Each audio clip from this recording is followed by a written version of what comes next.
Well, there we have it. After months of deceit and deception, the pathetic spectacle of a man who's run out of road. His defence that he didn't realise he was at a party. It is so ridiculous that it's actually offensive to the British public.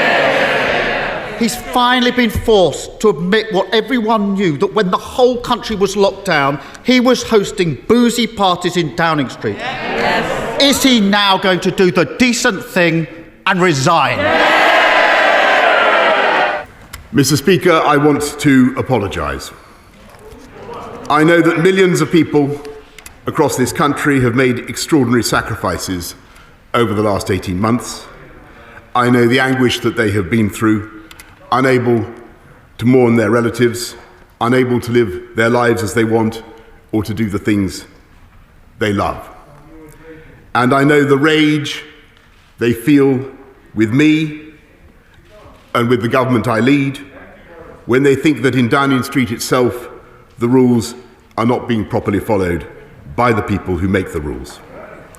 And though I cannot anticipate the conclusions of the current inquiry, I have learned enough to know that there were things we simply did not get right. And I must take responsibility. Number 10 is a big department with the garden as an extension of the office, which has been in constant use because of the role of fresh air in stopping the virus. And when I went into that garden just after 6 on the 20th of May 2020, to thank groups of staff before going back into my office 25 minutes later to continue working, I believed implicitly that this was a work event. But, Mr. Speaker, with hindsight, I should have sent everyone back inside. I should have found some other way to thank them.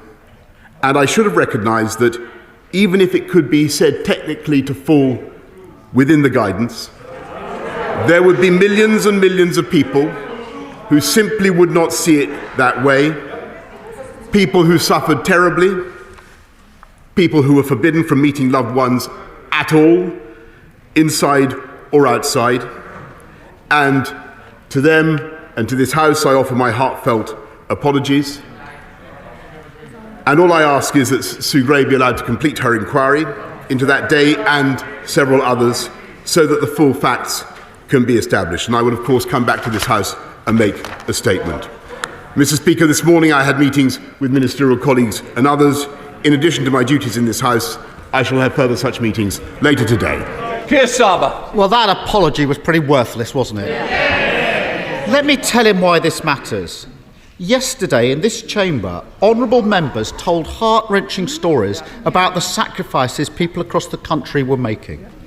The point that he's making about the event that I attended, I want to repeat that I thought it was a work event, and Mr. Speaker, I regret very much that we did not do things differently that evening. And Mr. Speaker, as I've said, and I take responsibility and I apologise, Mr. Speaker. But as for his political point, I don't think that he should preempt the outcome of the inquiry, and he will have a further opportunity, Mr. Speaker, I hope, to question me as soon as possible.